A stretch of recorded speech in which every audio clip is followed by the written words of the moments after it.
Ciao a tutti. Arte, musica e cultura ai tempi del Covid-19.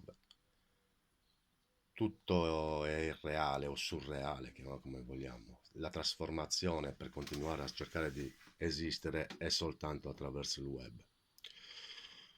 Dal mio punto di vista è un pochino gambizzare la cultura in tutta la sua importanza, perché comunque per me musica, arte in generale vuol dire il contatto anche umano, il contatto, lo stare assieme, il confrontarsi, non soltanto durante la performance, ma anche prima, dopo. Insomma, c'è un'intensità sociale nello stare assieme che va più della performance dell'artista.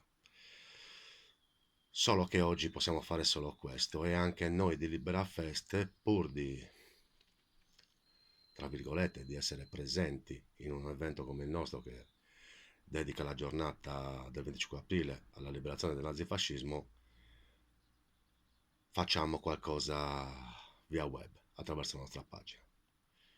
È un modo come un altro per dire che ci siamo, però, però è una forma di resistenza artistica, culturale, sociale e politica, aspettando di poter uscire nelle strade, nelle piazze, a riabbracciarci assieme e a fare quello che sappiamo fare. Grazie.